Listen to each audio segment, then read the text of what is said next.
I have to start off by saying, like, what does Chicago mean to you? Now that the All-Star game is back here and it's rolling. Yeah, man, dive into it. What does the city mean to you? We are the mecca of basketball. Oh, wow. Yes, everybody say New York, Detroit, LA, whatever.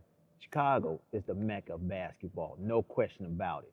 Okay, we bring and we brought in a lot of NBA guys from the city of Chicago and inner city of Chicago that grew up here, went to Chicago public schools, and just made it out, man. Just love the game. We eat, sleep, and drink basketball. We love to play basketball. When you talk to a Chicago person and they, when they talk to you with the passion that they do about the game of basketball, how they love to go play. Kobe said this, the great Kobe. He said, you know, when you tired and you still get up, we was never tired. We always wanted to get up and go play ball. So if we was like at 7:30, if the game was going on at 7:30 a.m., we was there at 6:45, getting a stretch in, ready to play, ready to hoop at 7:30. So for us, it's sports here in Chicago,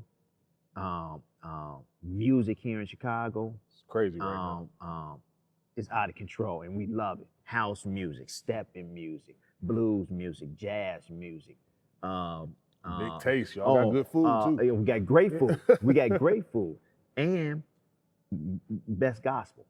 Oh wow! You know, so we got a wide range of various things in Chicago that people can do, and basketball was one of them. Oh gee, so like the resources that always come with All-Star Weekend, you may see community events, you may see like endowments to different universities or programs. What would you like to see from the NBA or, you know, all these individuals coming, high net worth individuals coming into this city do for this weekend and going forward? Go to the city, go to the west side, go to the south side, you know, refurbish centers, refurbish courts, refurbish little centers where kids can go and have a safe haven to go for after school programs, Saturday and Sundays, go to arts and crafts, playing basketball, because and whatever they want to get into, but the parents understanding that they somewhere safe. And when I was growing up, we used to have somebody meet us at this one center at 6 a.m. in the morning, like a day like today, when it's below 0, 1 degrees, meet us there and open up the gym for us. We at 6 in the morning, it was like maybe about 15, 16 of us walking to the center in the freezing cold, and we playing with our hats on and our gloves on and sweat tops and everything. And as the gym is warming up, you peeling off layers and stuff and playing, and then the floor is slippery. I don't need that. Right, and you just playing, man, and that's what it was all about. If we didn't have that guy, his name was Dexter, on the south side. If we didn't have that guy to open up that gym at 6 a.m. on Saturdays and Sunday mornings at times, a lot of us wouldn't be where we at today. And we commend him whenever we saw him. He passed away a couple of years ago, but when we saw him, we said, hey, thank you, man. We appreciate you. And we did, because that saved a lot of us. Yeah, a lot of people appreciate you in the same sentiment when you're talking about you being that guy, the godfather of the crossover. Mm-hmm. Like, how did you come up with that pat, and who do you see out there right now with the same pat to their game? Right now, I'm going to answer the second question first. The person I see with the pat and the crossover is Kemba Walker. Man, I love watching him play. Got it. Man, I was watching a game against LA Clippers. When he took that guy, he crossed him over, and he stepped back, he touched the floor, and he stepped back. My man went way up there, he hit that three. On the dime. Man, and got some change. Yeah. Man, and put it in his pocket. Man, I was like, woo. I love watching Kemba Walker play, man. He has a lot of stuff. He reminds me of me. Damn. That's how That's high praise right there, yeah, man. Yeah, he reminds me of me, man, and I love how he just goes about his business, you know, and he wants his team to excel. You know, he don't if you getting off, he like, here, there you go. I'm keep feeding. Yeah. It's your night. It's your night. And that's the way he is. He, you know, he's an old soul, but he got a lot of funk in him. But you know, I grew up where I used to watch Isaiah Thomas. You know, one of your co-hosts that you be with on NBA TV, and I used to watch Isaiah Thomas, and I patterned my game after him. I started way back in high school, 7th grade. My grammar school coach, he went and showed me this guy, and he said, hey, take a look at number 11. So I took a look at number 11, and he was with St. Joseph High School. He was at the amphitheater, and I'm like, what we got? He said, you play just like him. I was like, get the fuck out of here. I don't play like him. He said, you play just like him. I'm in 7th grade. He said, you handle the ball like him. You have the charisma like him. You got the confidence like him. You give your teammates confidence to go out there. You can play. You play just like him. And so I kept watching him. And I was like, wow. So as my years went on in high school, his went on in Indiana. In college, his went on in Detroit with the Pistons. You know, I just kept following him and kept watching him. And I used to just dribble the basketball all the time. Just dribble it down to the grocery store and get milk, bread. Back then, you had to have a note for cigarettes for your parents. So I used to go get cigarettes for my parents. The honor system right there. Yeah, everybody used to be like, you know, there go that damn Tim bouncing that damn basketball up and down the street. And I used to just be on the street, and I used to, when we go to the parks, I used to dribble on the street or on the sidewalk. And you know, I had to dribble, and I used to dribble between my legs for blocks. Every block, I made it dribbling between my legs. When the car come past, I stop, and I just go like this until the car go past or to the other 2 cars. And I start dribbling just like I'm walking. Just like I'm walking the dog, but just walking. And I used to make dollars off every block I walk. Every block I didn't walk, I get $1 back. But every block I walk, I get the $1. And so I used to shoot. We used to walk, you know, I used to make $5 just going to the park. That's deep. And then we had a game. You know, it was almost like tag, but it wasn't tag. So it was like 3 people in 2 squares on the pavement, on the sidewalk, and the grass was out of bounds. So you had to learn how to fight this person off and get past this person between your legs and behind your back, however you want to do it, to get 2 spaces in front.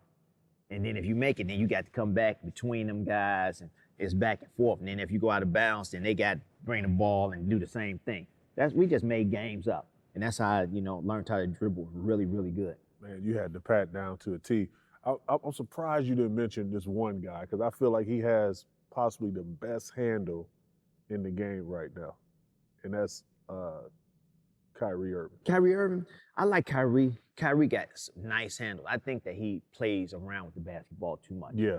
You know, I think that he, when he has his man, he doesn't capitalize off the move that he already made. Keep playing and with him. He just keep coming back to him and keep going. To me, we should say that gets you tired. Yeah. You know, that you exert a lot more energy because you want to shake and bake. But that's that New York. Yeah. You know, we saw with Rod Strickland when he was at DePaul. We saw with Bradshaw. Y'all know this guy named Bradshaw. Throwback. He was way back with DePaul. He played with Terry Cummings and Mark Aguirre at DePaul. Y'all know. He had handles out of this world. But that's New York. You know, Kenny Anderson, Stephen Marbury, that's New York. Those guys have handles, and they always like to shake you and then make you come back and then shake you again, because that's what they used to do. We was taught, we gonna shake you and we gonna get to the hole, make a left hand, right hand layup. We gonna shake you, get open, shoot the jump shot or whatever we gonna do. We not gonna exert that energy. So that's what we was taught. But that you know, I like Kyrie Irving, but I just think he plays the basketball just a little bit too much. Just tad too much. You know, Kemba, he gonna play with it, but he gonna get to where he needs to get to. Yeah, and handle his business. Yeah, handle his business. You played with a dynamic duo, Run TMC, and you guys you cannot tell the story of basketball without mentioning you guys. So in that form right there, I say that's instantly Hall of Fame status. Because if you can't tell the story of basketball without mentioning individuals or a certain group or the dynamic duo, which you guys are one of the best ever, Thank you. then that's Hall of Fame status. So one, talk about your experience with those guys, and then also talk about why you haven't been selected as a Hall of Fame in your eyes and why you think not. Well, I tell you this. I'm glad you brought that up. They giving praise to Mike D'Antoni with small ball. You know, Houston Rockets they playing small ball, 6'7" and below. All right. The first person that ever did it was Don Nelson. All right. Yeah. Let's understand that. Give praise when praise is due. Don Nelson started small ball. We were starting 6'7" and below. Chris Mullin was 6'7". Tom Tolbert was 6'7". All right. Mitch Richmond, 6'5". Mario Ellie, 6'5", and myself. Then we was bringing people off the bench, 6'5", 6'6", 6'7". So yes, we started the small ball. Don Nelson did, not Mike D'Antoni. I'm you know for what? the record. For the record. Okay, understand that for the record.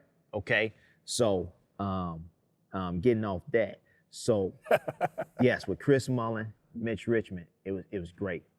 We just knew each other to a T, and everybody, we practiced all the time.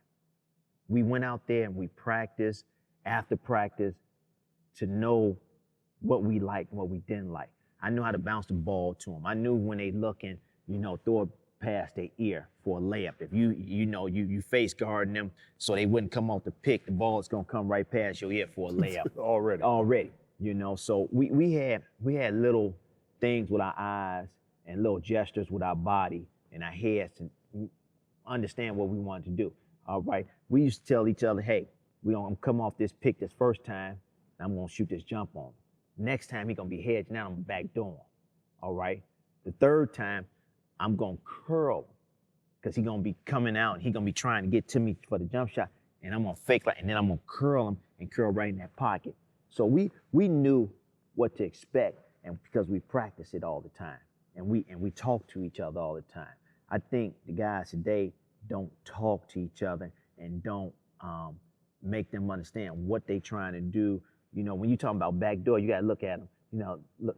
Yeah. I'm going backdoor, so you come Backdoor, so bounce pass would be right there. I don't think the communication, that synergy, that synergy and that communication, and they don't practice these things like we practice it. And that's why I think that some of the things that they doing is a lost art.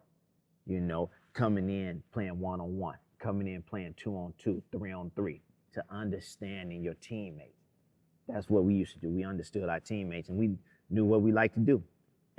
But the reason why I'm not in the Hall of Fame, everybody knows it. I made comments 2007, and they was the wrong comments, and I'm not scared to talk about it. Yeah. And did you apologize for those comments? Oh man, I apologize for those comments. I went back and did my homework on, what I need to do and what I need to make, correct myself and make everything right.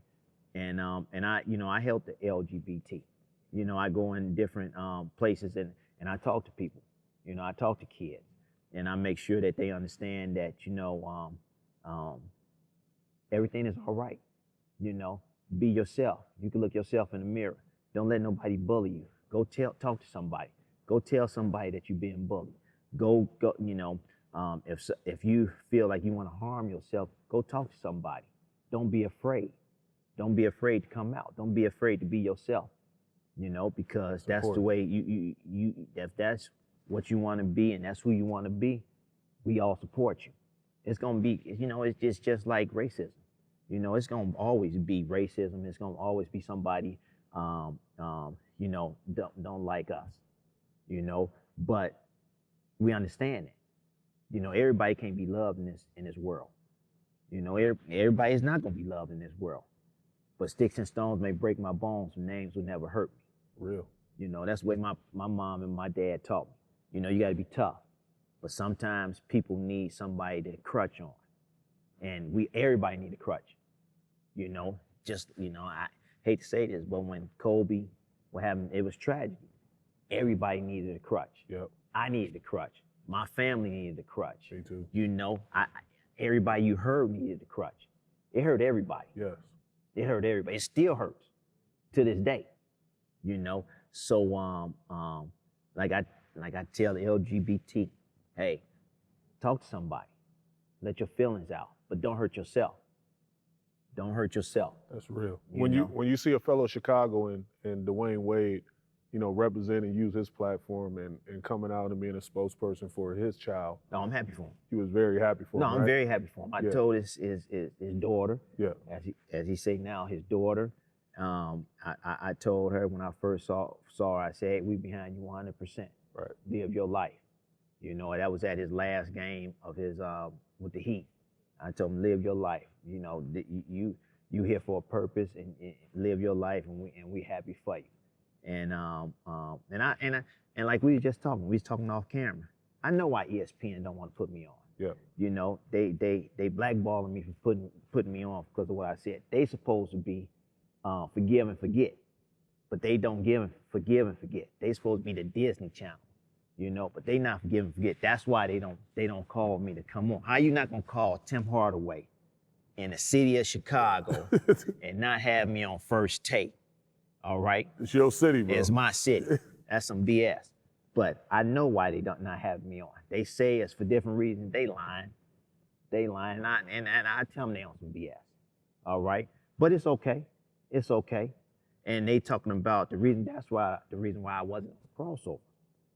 Because they saying that's mind blowing to me. Yeah, too. they saying it was for some other reason, but it wasn't for no other reason. It's for what I said. But you want to talk about, you want to forgive and you want to forget, and you are a family channel, but you can't forgive me. You can't give me a second chance. That's what it's all about. But I mean, you're not hurting me, but you are hurting. You know, I'm in Chicago and you get all these other Chicago greats. I'm not saying they're not supposed to be on, but I'm supposed to be on too. Hands down. Hands down, no question. Yeah. So when you talk about your legacy and you talk about your son being out there right now performing that amazing clip, how proud are you as a father and just watching him on that platform? No, love it. You know, I just go down there and support him. Yeah. I go down there, and only time we talk about basketball is when he wants to talk about basketball. Oh. But we talk about everything else. Talk about life. We talk about, you know, his girlfriend or his girl or whatever. You know, we talk about cars. We talk about, you know, what he wants to do after basketball. We talk about just things that means something to him. But I know when something is wrong with him. So I call him up and say, hey, what's wrong? You know, what's going on?